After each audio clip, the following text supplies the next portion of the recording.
Hi everyone. We just sort of got ourselves online and maybe do a bit of sound check and check that you can see the slides and both video cams. Maybe pop it in the chat if you know how, or give us a show of hands if you can hear us, so we know you're out there and you can get involved. Thank you, James. Thank you, Simon. Great, thanks, Ian. So we'll give it a few more minutes and then kick off at 7.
Right, I've got 7 o'clock on my clock, so I suppose we'll kick off. Well, a bit of an introduction from me. I'm Rayanne Summit. I'm the Development Manager at British Orienteering, and we've got Helen Errington presenting, who's got a really strong background in organising a number of different events.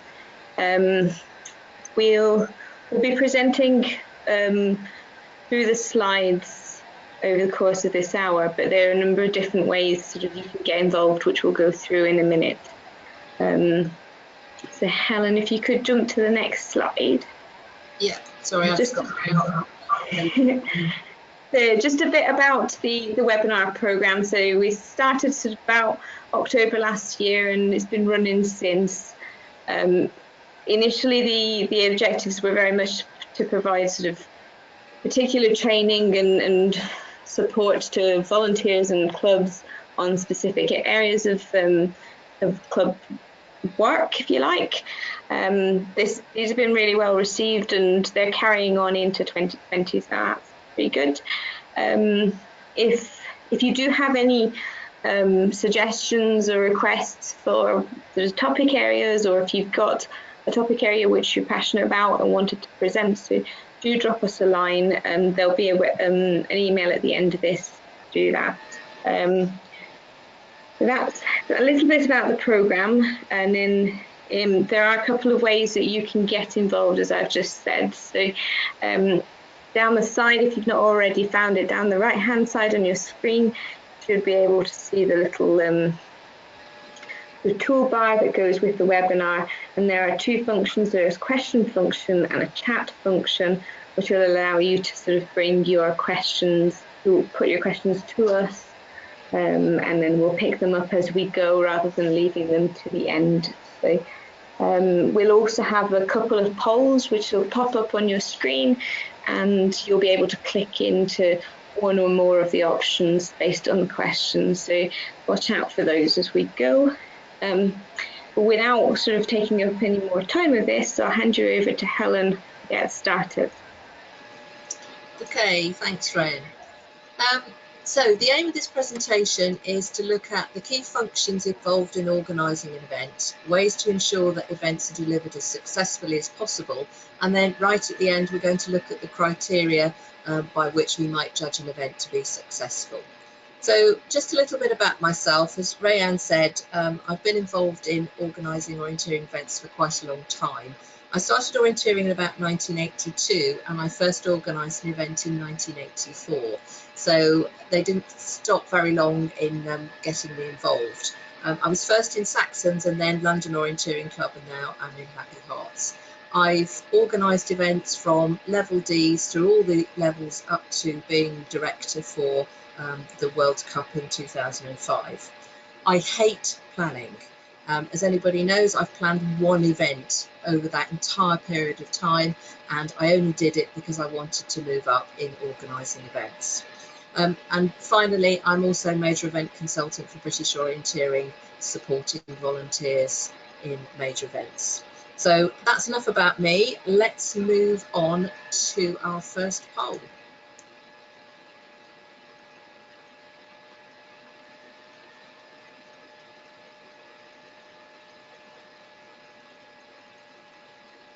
So we'll give you a couple of minutes to let us know a bit about your what sort of events you're looking to organise, are organising, or just interested in organising. So if people can pop their responses in there, we'll have a bit of a poll around the room, I suppose, to see where we're getting involved.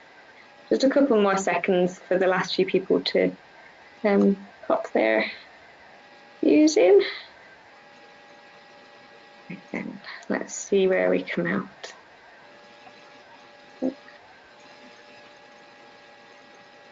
Right, so most of the people who have joined us today are organising local events. There's some all the way up to major, so quite a variety, I suppose, in the room of different experiences and different views. If I hand back over to you then. Okay, right, thank you.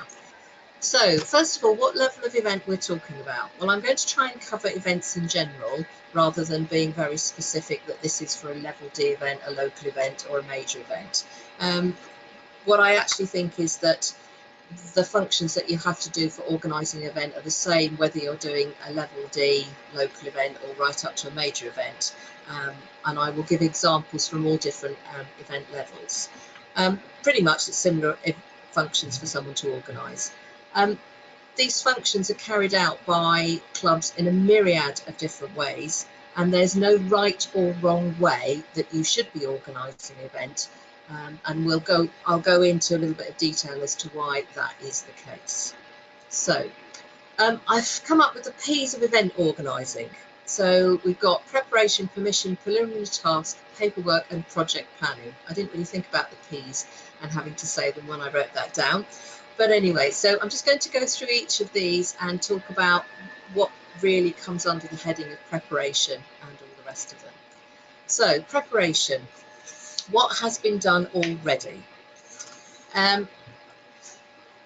It's really vital to find out if you've newly been appointed as an organiser as to what's already been done by your club. And organisers will be appointed at different points in time of the event organising kind of timescale, and you really need to find out what's been done by your club or other people already.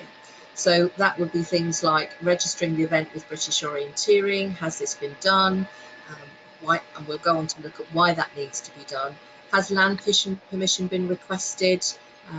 Who does it if it hasn't already been done? And the other thing to look at is review previous event notes. Clubs will probably keep this information in many different ways, but have a look at where did the event happen last time? Is there a need to change things? Review the past event notes. Did anything go wrong? What needs changing? What worked well and what should you do again? So coming up next is a sample that Hertfordshire Orienteering Club use as their previous event notes that's made available on something called the Organisers Wiki, which gives all the information about everything that has happened in the previous event, so that the next organiser can pick up and see under the main headings what was done last time, so that they're not trying to reinvent the wheel. Rayanne, over to you for the poll. Yeah, so what we wanted to know, if once people have had a bit of a look at that particular slide, is what are your thoughts on the level of detail? So if I leave that on for another couple of seconds or so. So we're looking at your views on the level of detail in that plan. And I'll go ahead with the poll. So what do you think then?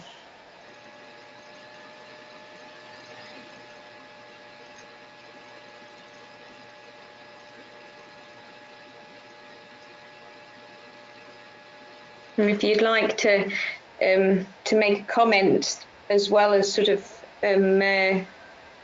share your selection on the poll, you can pop that into the chat for us if there's anything specific that you're or any specific reason you've picked that option. Right, so we've got almost everybody's votes. Just a couple more seconds.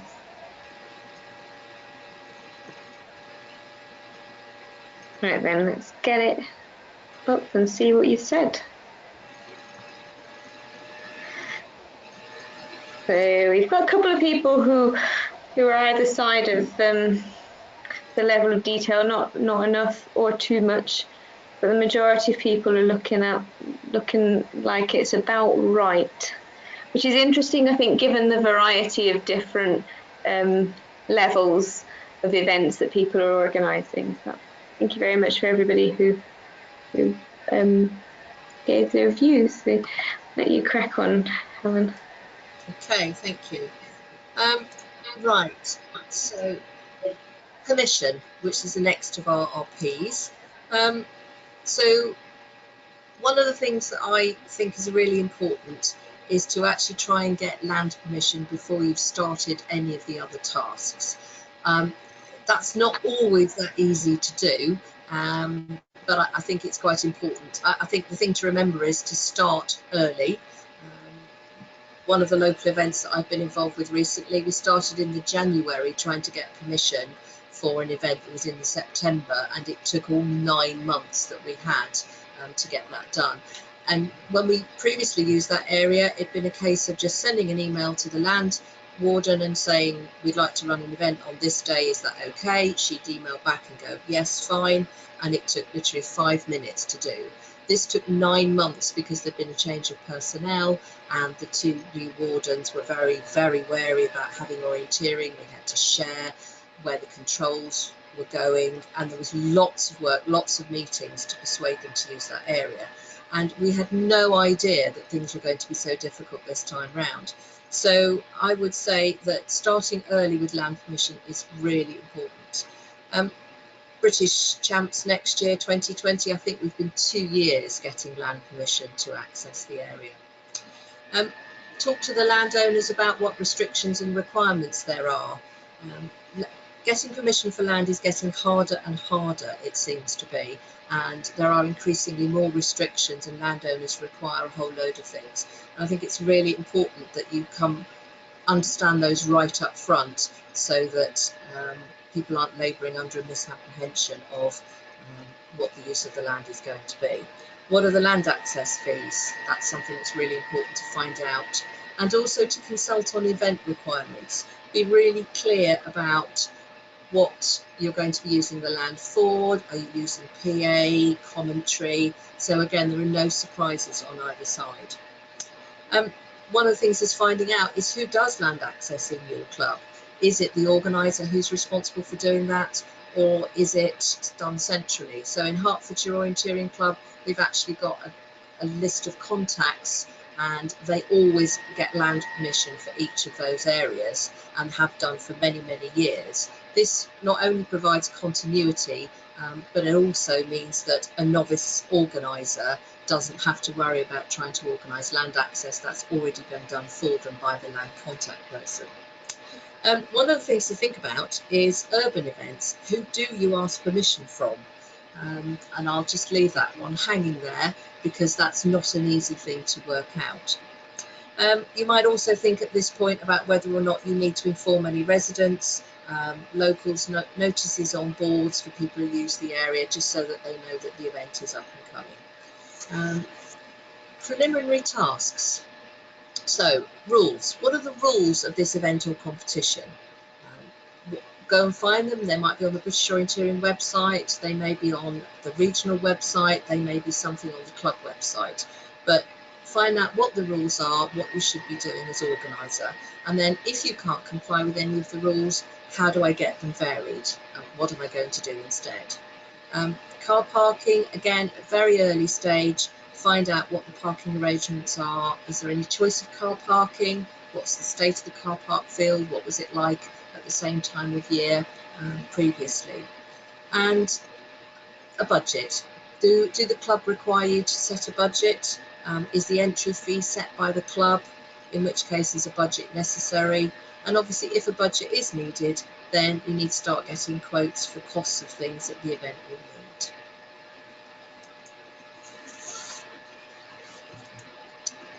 Paperwork.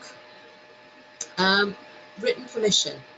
So often landowners are quite reluctant to give permission in writing, but really you need to make every effort to ensure that you can send an email confirming the aspects and costs of the event. Even if it's something that you have to do return receipt, delivery notification, but actually just setting out, confirming permission for use of the area on the times and the dates and any of the other terms that you've agreed with the landowner, so that you've got some kind of evidence in writing. And hopefully 9 times out of 10 that won't be an issue, but certainly in the past it's been very helpful to have that email, that written permission when challenged on the day from people who say, have you got permission to be here? And the answer is yes, here's our thing.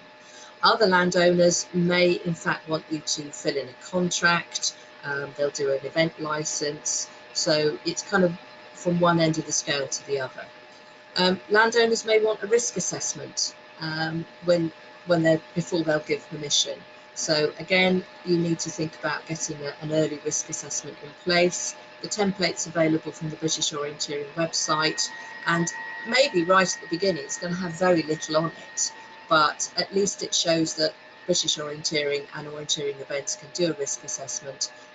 We've got plans in place. Insurance may be something that's needed at the very early stage, again, when you're getting permission. The British Orienteering website has the insurance document on it. It's renewed on the 31st of December.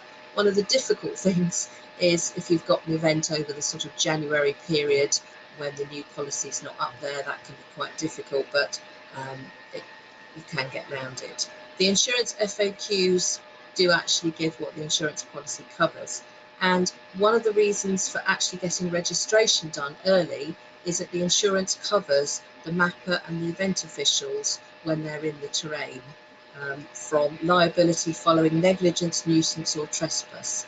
So that's why it's important to get event registration done nice and early, so that then the insurance covers the event officials who are organising, planning or mapping for the event.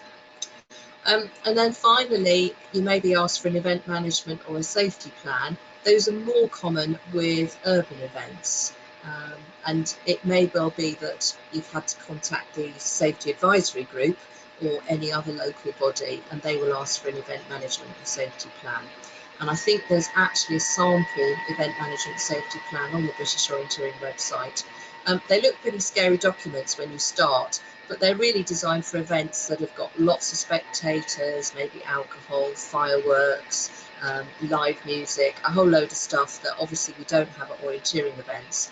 And when you look through them, you realise that actually most of what's there is not relevant, and they're usually quite straightforward to fill in.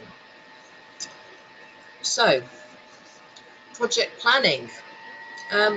Each event will have a timeline. 27 months is the starting point for a major event, and it's scaled down as you go down to a local event, and sometimes event can be put together in maybe 4 to 6 months. Each organiser will have their own way of how they plan their timeline. So I put on there project planning software. Now, anybody who knows me is that I couldn't use project planning software to save my life. People have tried in the past and it's been absolutely hopeless.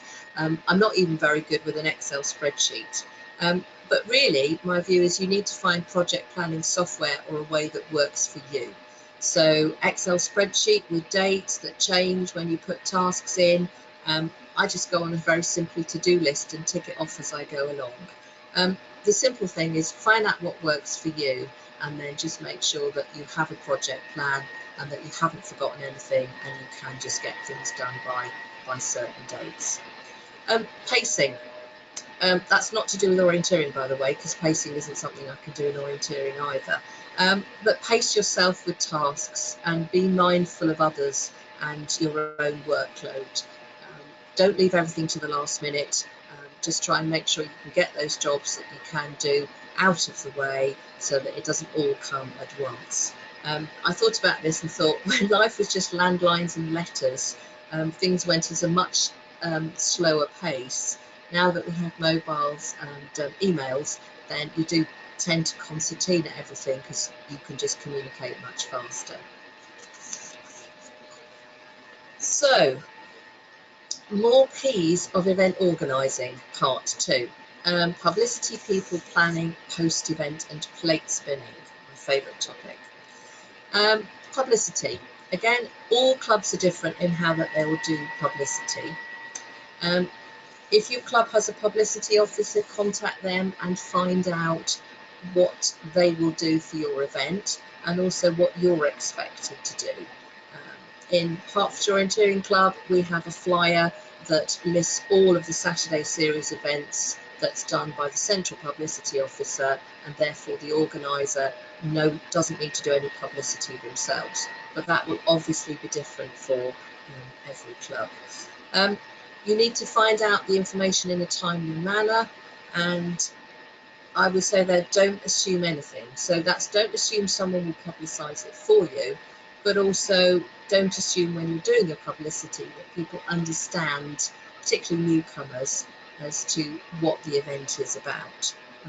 We sometimes have funny names for orienteering events and we use abbreviations, and that really doesn't mean a lot to newcomers. So try not to assume anything and make sure that you're very clear in what's available. Top tip, try to make sure that land permission is in place before you advertise an event is on, just in case the landowner gets wind of it and wonders why you haven't asked for permission. However, for some areas, particularly public land, that's probably less of an issue, but that's useful to do. Other areas of publicity that you can use are the website, Facebook, flyers, British Orienteering website fixtures list. And that's just an example there of some flyers that I was talking about, the Hertfordshire series of events.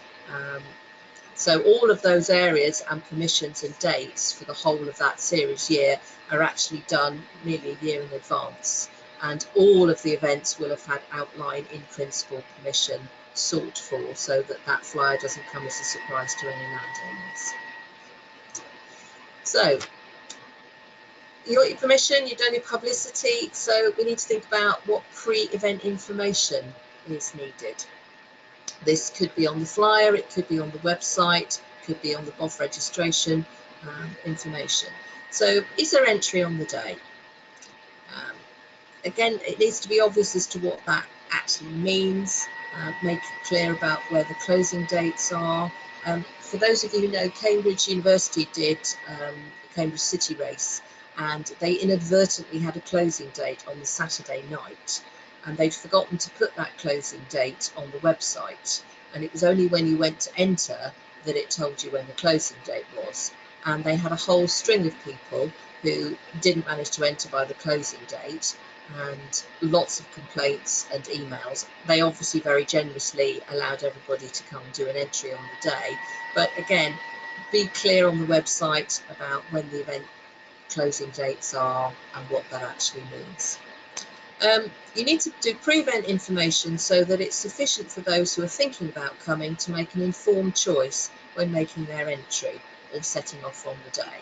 So what courses are on offer, what the map stock is, what the start time window is, registration, all that information. And that runs true for local events as well as major events. So the JK entries are about to open next Wednesday, hopefully, and we hope that on the website there will be everything that you need to know to be able to make an informed entry as to about when you might want your start time to be, what course to run, and all of that. Distances from car park to start, or car park to assembly and assembly to start. The more you can give on the website, the more likely you are you're going to get newcomers and beginners who think, oh yes, I've got everything I need to know, I can just go and turn up and do that. So try and be as comprehensive as you can in pre-event information. I love this. Pre-event information, well, this is event information, but simple steins. On the way to the start, you've got remember, cagoule, whistle, dibber, bib, and obviously cagoules weren't compulsory that day, how long it took to the start, beautifully illustrated, and then bib issue, unfortunately with a little scribbly hand note on the bottom. But you know, you couldn't fail to spot that was the information they wanted to communicate there. This is another piece of pre-event information that I've just had recently, which came from the recent Thames Valley Orienteering event.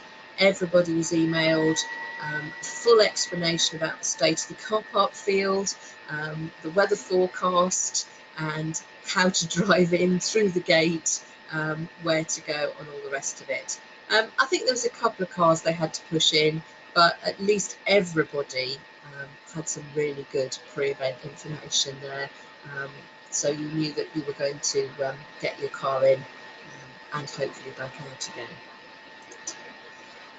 Okay, people, who is the event for?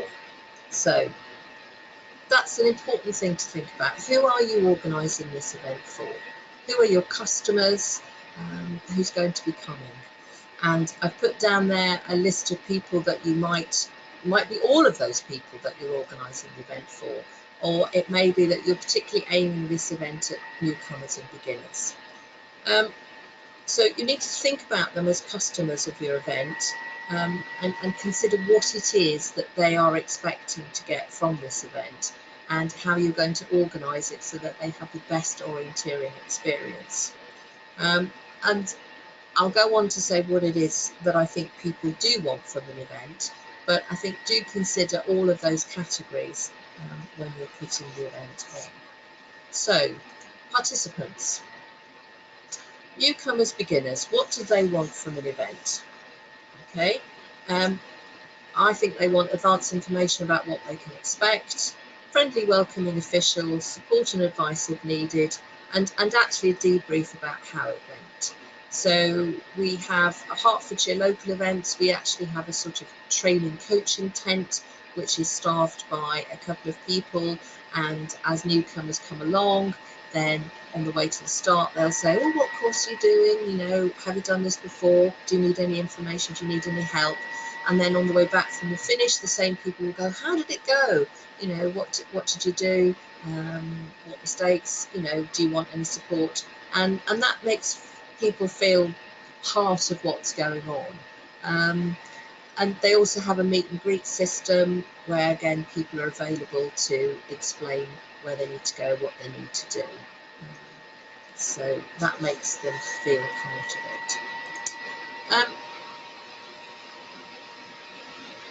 it. Organising events means that you shouldn't forget the British Orienteering website, and you can see there that this could be the first place that beginners or newcomers start to look for an orienteering event, and keeping this website and this information up to date is really important. So, participants, what do I want? Okay, so as an experienced competitor, I want pre-event information, so enough that I know what to expect. People will write loads and loads and loads in final details, sometimes way too much, And one of the good things that we've seen sometimes is a little summary sheet that says, if you read nothing else, please read this. And I think that's really good because it gives the most important information right up front for people. But it is important to know what to expect. I want to be able to find the entrance to the car park without going around in ever decreasing circles in frustration, lost in roads. That doesn't necessarily mean putting road signs out all over the place, but it does mean giving maybe a grid reference or Google Maps or a postcode, and then a sign really close by so that you could just turn into the entrance to the car park. I want to be able to park my car and not have to worry about how I might get it out after the event. I have had some events where I've run around the entire course worrying about a car stuck up to its bumper in mud.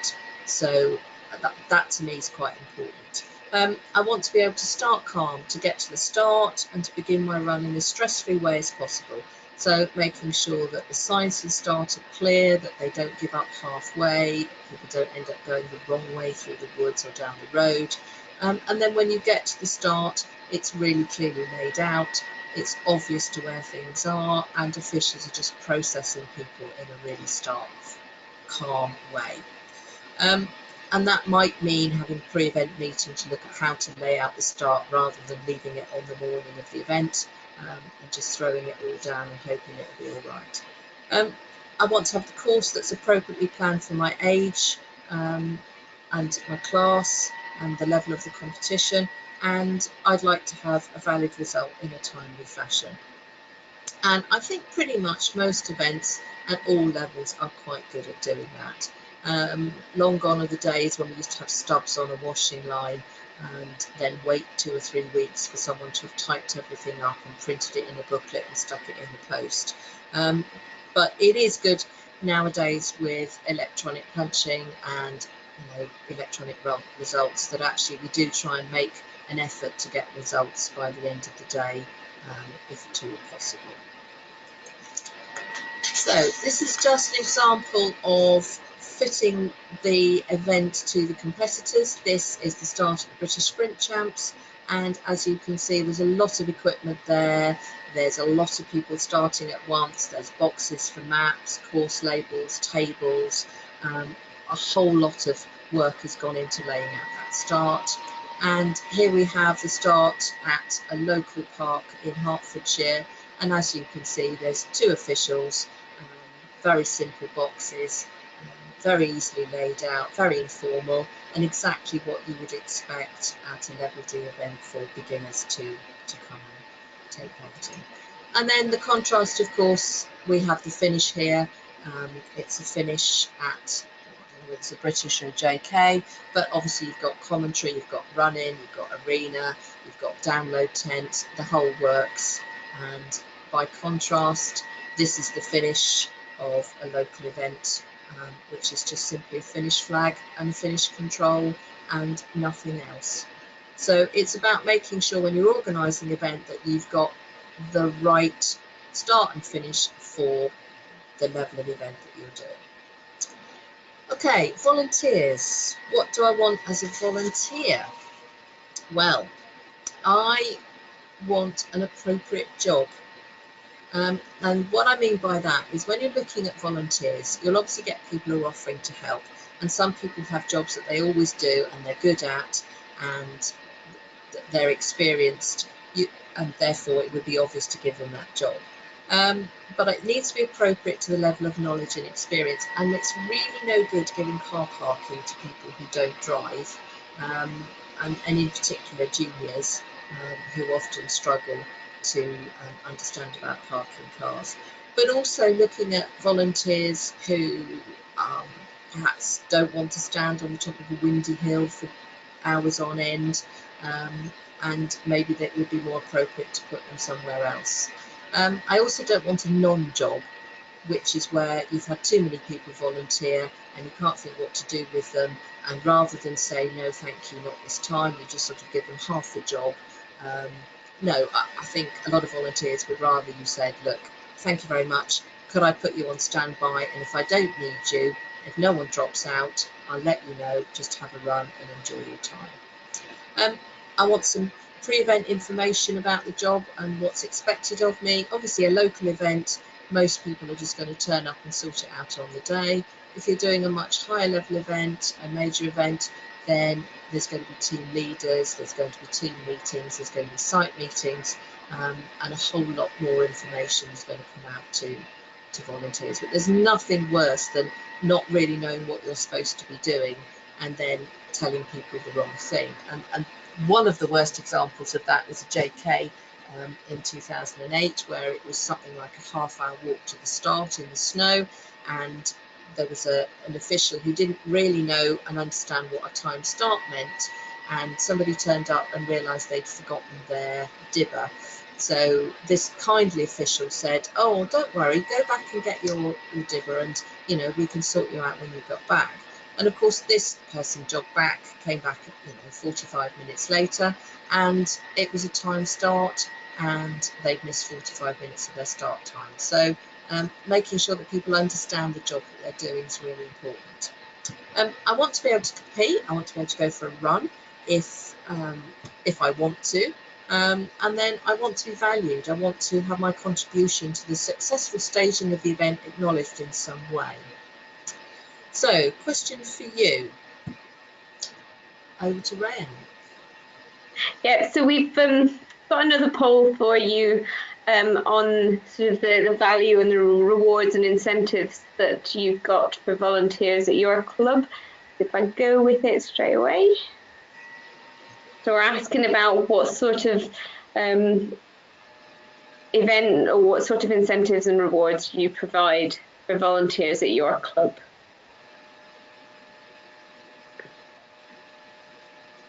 You may find that there's a couple of those that are applicable to you or that are actually offered. Just a couple more minutes to get everybody's views in.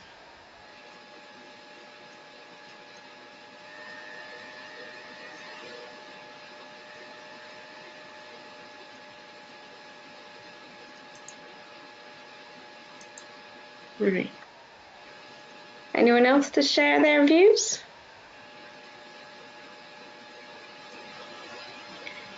Okay, let's see what you said then.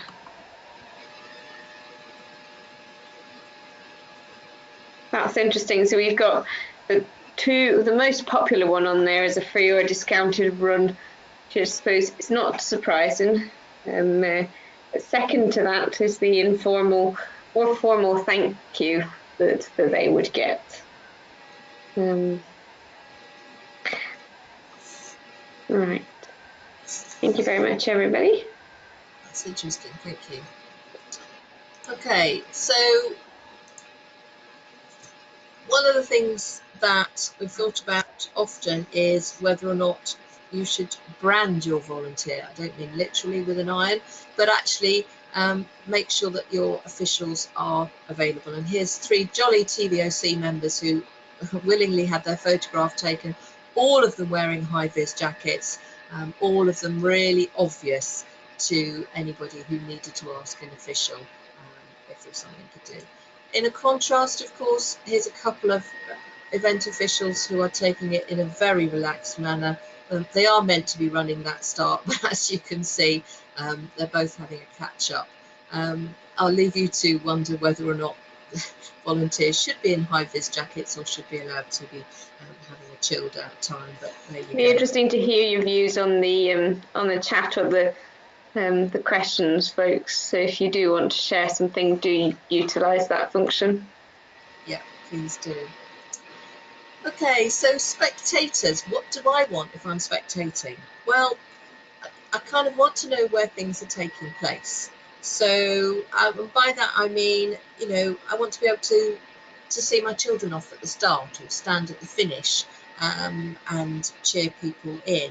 And often at events, and certainly in the past, particularly with having parental split starts, I've often had to go and say, can you tell me where the finish is? Because I've needed to go and deliver a child to the finish for the other half to pick them up when I when they've come back from their run. And the number of times I've been told, oh, well, you'll find out where the finish is when you complete your race. And I just think, no, it's not a secret, the finish. And if somebody wanted to go and meet someone at the finish, then really it would be good if they could find out where it is. So as a spectator, I'd like to be able to see the start and the finish, if at all possible, to be able to cheer people on during the race, to know who's winning, to have some idea about the results, to be able to support my friends and family, and also to have access to some facilities. I know that is mainly aimed at major events where obviously you'd be looking at providing some kind of cafe, toilet facility, but I think even at local events, knowing where things are taking place and supporting friends and family is really important for spectators. So things are moving on with knowing what's going on, and you can see here there's a sample. It's tucked within a tent because it was a winter's day, but there are screens there that anybody could go and scroll through and see who was winning and what the results were. And refreshments available again for people to sit and discuss and chat whilst they were there at the event. So planning, this is very controversial. I'm sure there'll be some chuntering from some people. I consider it's the organiser's job to organise the planner. And I often think that all too often the organisation of an event has been dictated by the course planning process. And I know that's quite a controversial view, but I think the job of the organiser is to keep in the forefront of everyone's mind who is the event for. And it's no good a planner deciding that the last time we were here, we had the event start and finish close together, so I'm going to put the start 2 kilometres at the other end of the area because I want everyone to run around the other way, when in fact the event is for beginners and newcomers, and actually it would be much better if the start and finish were in the same place, close to the car park, so people could find it and they could take part, spectate and what have you. So, and the same applies at major events. JKE a couple of years ago, the organisers decided it would be really good to have a good start, so to have some tents and some tables, and to actually make it quite a thing, the sort of continental theme start. But of course the planners had already decided where the starts were, and it was physically impossible to get tables and tents down to where the planners had this start, and unfortunately that went out of the window. So plan for the participants and make sure that the location of the start and the finish and the facilities are appropriate for the purpose of the event.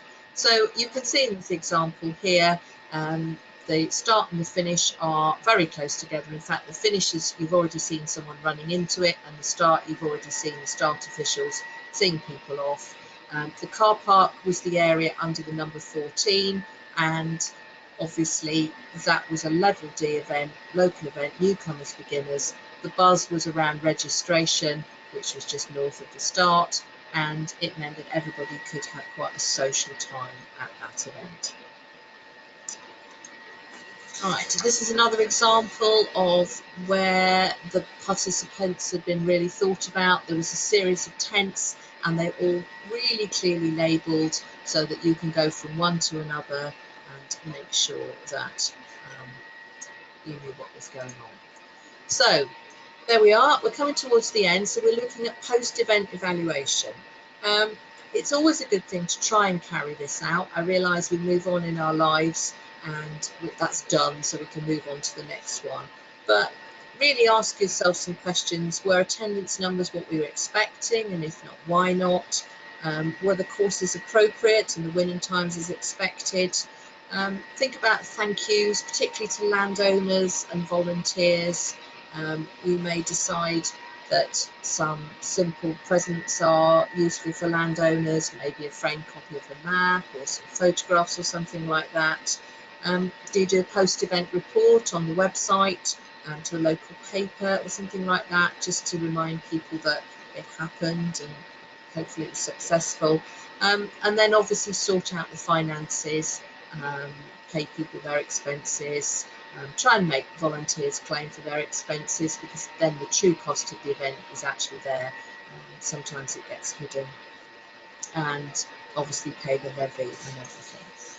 So evaluations could be something as simple, and I tend to use this at major events, which is what top 3 things did you do that worked and you would do again? What 3 things did you do that did not work and you would not do again? And most importantly, what 3 things did you wish you had done but did not? And I think really that's about the level of evaluation that I think is important for most events.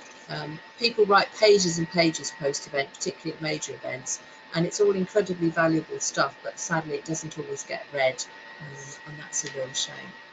So, plate spinning, the art of being a good event organiser. So, delegation, delegation, delegation. You cannot do it all. You need to make sure that other people know what's going on, that in the event that you're not able to continue for whatever reason, that someone can pick up where you've got to and just carry on the event, so that you're not trying to carry the whole event on your shoulders. To form teams of volunteers, to know what's expected of them. So that's communication, communication, communication. Make sure that everyone is well aware of what their job is, what they need to do, where they need to be, and what's going on. And then finally, I think as an organiser, you have to be content with good enough. I consider the art of being a good event organiser is about plate spinning. You have to start all your plate spinning, so that's permission, insurance, registration, volunteers, planning, and then you run up and down the line, going to each one of those tasks as and when it looks like it's about to fall off the stick. And quite often with organising, you do have to be content with good enough. Perfection is very rarely there when it comes to event organising. So just a very simple picture to show you the communications that we've got here. Is holding a radio. That's the organiser, planner and controller of the World Cup, and you might spot in the right hand corner there's a young man collecting his control, and those of you who are aware, that's actually a young Ralph Street. So it's never too early to get youngsters helping out with events. So finally, what's the criteria for a successful event? Is it numbers who attended? Is that what you're looking for? Is it numbers of newcomers who say they'll go orienteering again because they had a really good time, there was a good buzz? What are you expecting your event to be successful? You didn't lose anyone. You know, that could be deemed to be successful. Or if you did, you found everybody. You didn't have any serious injuries. And I say these kind of slightly flippantly, but you know, sometimes it is quite important to make sure that we have found everybody, and hopefully we haven't had any serious injuries. And is it made a big profit or didn't make a loss? Complied with all the rules? I kind of think they're questions that organisers need to ask themselves as to how it is they can judge an event has been successful. So, any questions? We've got a few more minutes, folks, to take any questions from you guys. We've not really had any questions come through throughout the presentation, but you're very welcome to pop them through now if we have a couple of minutes to take those. If not questions, any comments? Or comments. Anything that hasn't been covered?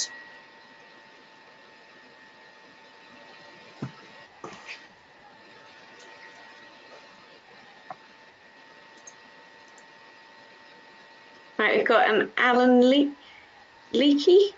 You can pop your question in I know you've put your hand up, but can you pop your question in the question section so we can see, we can actually take that. That's the chat box, is it? It is. So we've got a hand up.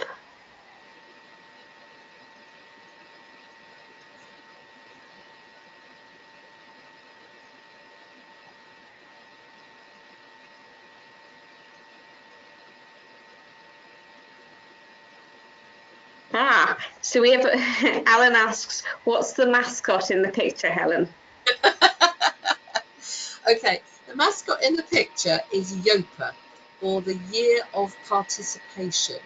and it was a Hertfordshire initiative where someone from Heart Sports Partnership had to wear this outfit and take part in a whole load of sports over the course of the year.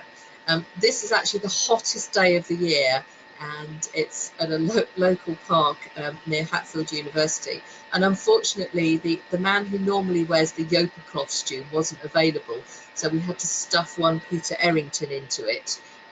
The costume was so hot because it was 30 degrees that day. There was no way poor Yopa could actually go orienteering.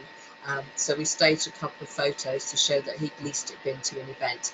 And the idea behind it was just trying to get some more publicity in Hertfordshire by wearing their outfit, and then they would put it out on their website. So there you go. We've got a few more questions actually now. So that one was from Kim. Apologies, it's come up as Alan before, but it's showing it's from Kim Sanderson. So we do have a question about the risk assessment.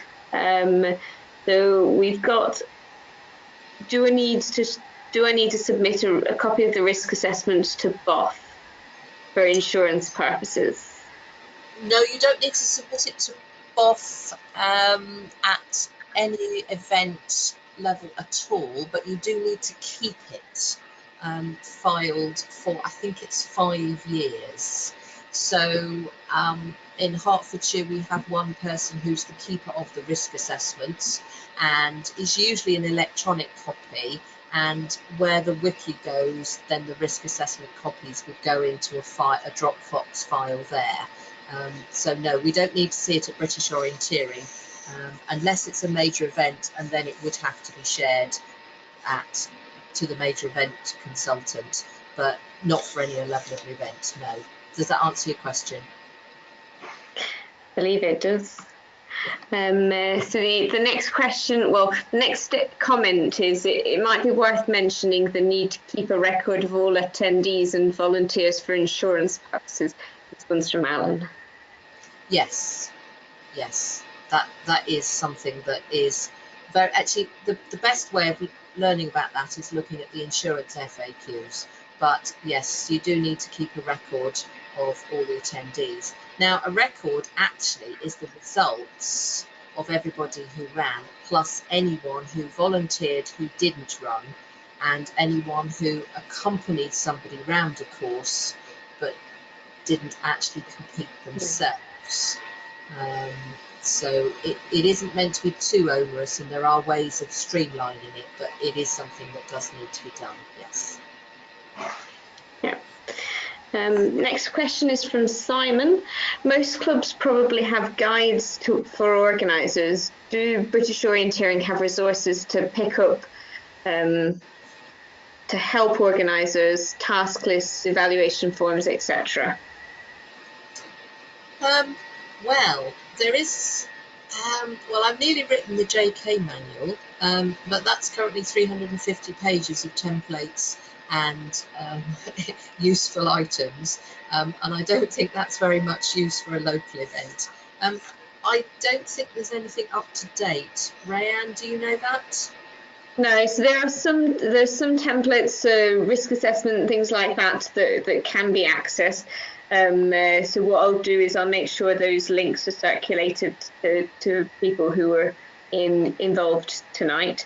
But I'll also see if we can pop those on the website linked to this webinar.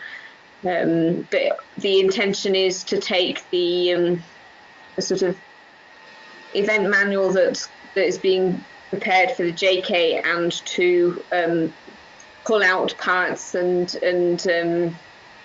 adapt it so that it meets sort of the needs of events further down the scale and more local, more informal events too. So we have that on our plan for, yeah. I mean, there is a resources library at the moment, but it's not in any particularly useful order, and there's a lot of information in there. So actually, I think Rayanne's quite right. We could do a summary sheet of what you would need to use at each level of event, and then link it through to the relevant documents. But it is on the to-do list, yes. Yeah, next question from Konstantinos. Who's entitled to organise an orienteering event? You have to be a member of British Orienteering as a starter, and there are different levels, have different requirements. So pretty much anyone, a novice organiser, could organise a level D event. We would expect them to be mentored by a more experienced orienteer, and there is a requirement to have attended the event safety workshop, and hopefully most clubs run an event safety workshop on an annual basis so that they can train organisers, planners and controllers in event safety. Moving up the level, there are requirements, and it is clear in one of the appendices on the British Orienteering website as to what level of experience you need and who appoints you to be an organiser. So you need to look at that to find the full details of which level you're looking at. Yeah, so there's another question from Ian. Do you have an organiser checklist? There is one, yes, and we will find it because it's probably buried somewhere, and make sure that it's linked to this. Yes, Ryan?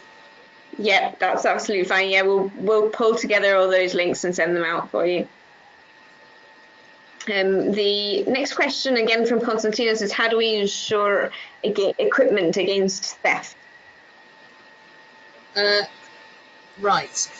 The club should have an insurance policy for its equipment up to a certain value. You need to check with the insurers whether that's equipment left overnight in the forest. So if you're putting controls out the night before, are they insured? British Orienteering has a major event insurance policy which covers items for a major event up to 125,000. But for a club event, I think the expectation is that each club would have their own insurance or would self-insure. So in other words, not pay a premium and then just take the hit of something stolen. But each club will be different in how they do this. Richard Weston used to be the main insurer for orienteering clubs, and it still is for many of them. But obviously clubs might have changed what they do over the years. Great. Got a comment from Jen. In FVO, we have an event manual for newbie and old hand organisers of local level D events, which is really helpful. And one last question is from Ian. It says, what permissions are needed for urban events? That's a very good question, and it's very hard to give you a simple answer. When I organised the St Albans City race, I went straight to the City Council and explained what we wanted to do, and they were quite happy that we were going through the Safety Advisory Group, which pulls together lots of different agencies, and so everybody at that level knows. Because we used mainly street furniture, so lamp posts or fences and things on the public highway, then I considered that actually St Albans City Council were the only people that we needed permission for. We came unstuck when we discovered that one of the shopping centres that we thought was owned by the City Council was in fact owned by a private contractor, and they were a little unhappy that we put an orienteering control in the middle of their shopping centre, even though it appeared to be a public shopping centre that anybody could go through. So the answer to the question is you just have to go and look at everywhere that you want to run people through and everywhere that you want to put controls, and do your best to find out who owns that bit of land, that pathway, that thoroughfare, and then try and gain permission from them. But it's not an easy thing to do if you want to try and nail down permission from everyone. But start with the local council in the first place. Great. Yeah, one more question from Simon Brooke. Is the event safety mandatory training? It is, yes. And is it needed annually? No, once it's been done once and you've been registered on the British Orienteering Qualification Database as having got the Event Safety Workshop, that's all that you need to do. Currently there's no requirement to do any updates of that, so it's just a one-off 3-hour training. Yeah. Right. Okay. That's all the questions I've got from people. Thank you very much, everybody, for sending them through. That's been useful discussion, to have your questions from that. So just to wrap up, if you've got any feedback or if you're interested in anything in particular from next year's webinar programme, you can send them across through to either myself or to Peter Brook, who's the lead on the webinar programme and initiative. And he'll be pulling together the programme for next year and the session themes. So again, whether you're interested in delivering or there's something specific you're interested in, then do drop us a line. And similarly, you can find past webinar recordings on the British Orienteering website, and it's just britishorienteering.org.uk/webinars, and so this will go up there once we're done today. We go on to the next slide. Yeah, and just one final thing. So there is a development conference happening early next year, so start of January, that is going to build on a number of different themes that have been touched on during the webinars this year. And we're inviting sort of all clubs and people interested in developing their club to attend. So it's very much a focus on making development work for your club and how you go about doing that. So we're looking at really functional and hands-on sort of workshops and speakers where we can, there's a takeaway for people on those. Got the links on there for the agenda if you wanted to know a little bit more, and also the entries are being taken, or the bookings being taken by SI. So if you are interested, I urge you to go ahead and get yourself booked on over the next couple of days or so that you can get planning for it. I think that's basically it from us. Thank you very much. Yeah, thank you very much, Helen. Thank you, everybody, for getting involved. And if you do have any comments, please do drop them by. Good night. Good night.